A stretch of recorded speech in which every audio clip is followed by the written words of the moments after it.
Hi, I'm Megan, and today I'm going to be interviewing Sun, a good friend from church, and today she is going to be giving us a little insight on her life and her journey here to America. Hi, my name is Sun. I'm from South Korea. I came here when I was 30 years old. I was in the middle of my career, and then I had my child, and I got my career development opportunity in here. I was planned to take a business administration classes. Um, and then so I came in here to accomplish those two, and then at the same time, my husband was working here. Their company sent him to develop his career in the Western countries. So we all came here for our business and family purposes, and we decided to stay in here. And I had my child in here. I raised him here, and I'm really happy that I can have a chance to raise my child in the United States. Okay, so since you were about 30 when you came here, was there Mhm. any culture shock when you came to America, and did you ever have a period where you wanted to go back home? Well, there's a lot of stuff that I have to accomplish at that time. So even though it was a cultural shock, I don't really have a second thought that, oh, I want to go back home because I have to do this, I have to do Mhm. this kind of situation.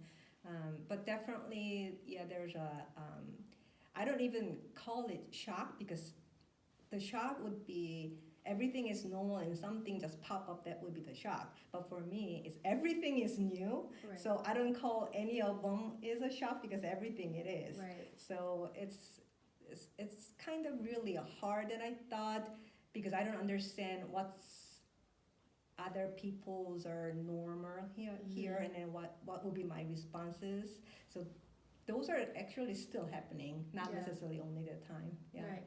Are there any like words or phrases or traditions here in America that you see that you're like, that is not what we do in Korea? Like anything like Oh, that? so many things. Can you give me an example? Yeah. The first of all,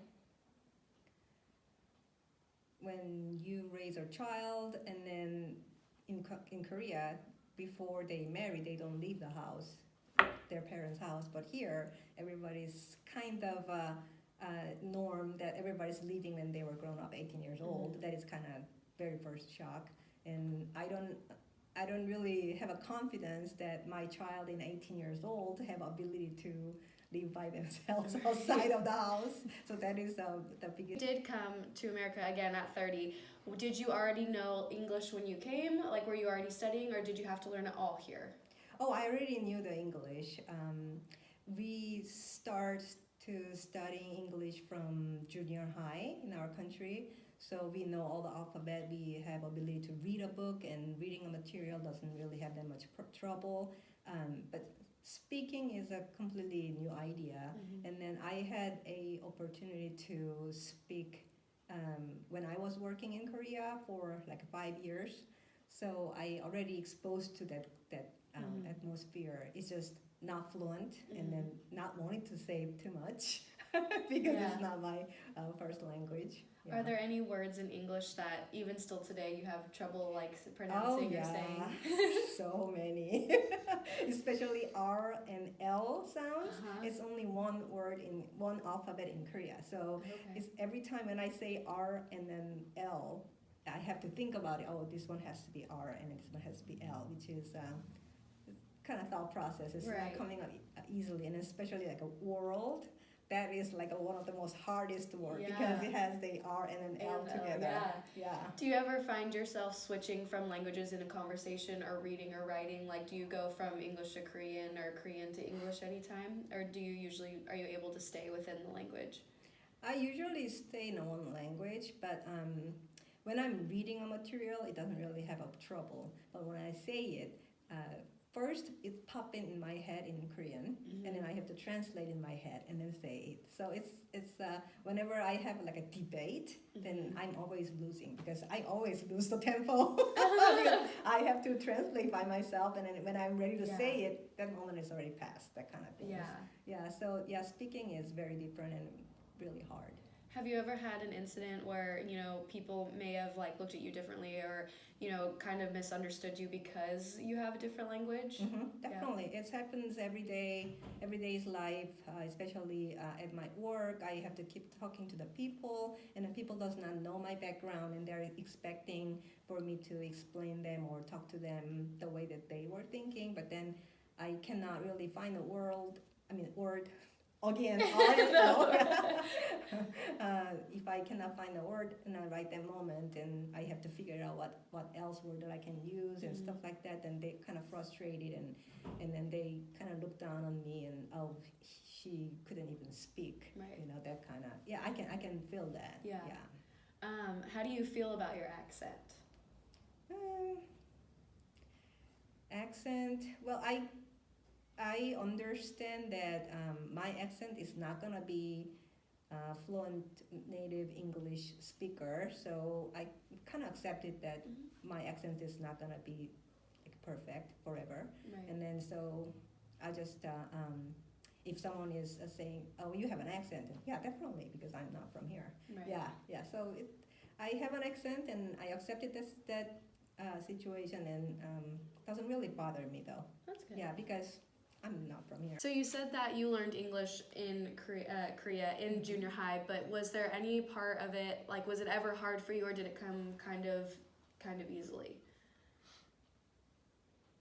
No, the learning the second language, it would be never been easy for anyone. Especially even though you know the alphabet, and then you can read the word, still you don't know what that word means. Especially there's like a subtle difference between word to word, and many times I don't know what the differences are. So I would say there's nobody or no program to make people to learn second language easily or feel good to learn easier. So what helped you learn? Like, what learning strategies helped you, even just learning the language, or even just in general, what learning styles help you? I actually watched a lot of the baby movies when Daniel is young.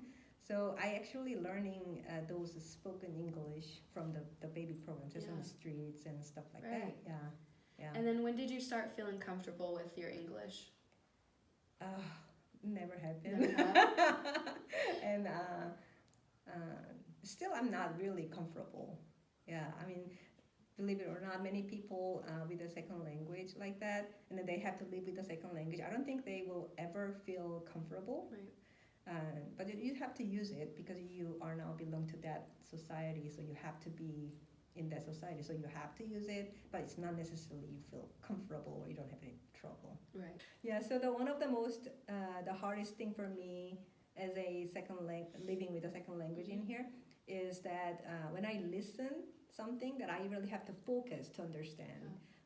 So let's say if I turn on the news, if I'm listening Korean news, then I can do like 2 or 3 different things, and still I can hear and then understand the process in my brain. In here, when I'm listening the news in English, then I have to, like, my half of the brain has to focus on what they're saying, and then I can only do the one other thing, you know, like a really simple thing. Then if I can do something that I have to focus in the other area, then I miss completely. I don't understand what they're saying. I mean, I understand their word, but it's not processed in my brain. So you have to focus what they're saying. So that's kind of really hard, in especially the conversation too. Like even though the person is joking around and it's not really have any content in the conversation, still I have to really focus, and then I can maintain the focus. So yeah, that is the really hard thing as a second language. Yeah. Was there ever a time that you felt you wanted to just like give up and just stop? Oh, you know what? It happens every day. Every day. Yeah. Sometimes people keep joking around, and then I don't really spend my energy to understand what they're talking about, and I'm just gonna just laugh at it, and I don't even care what they're saying. Right. Yeah, so it's like happening every day. Yeah.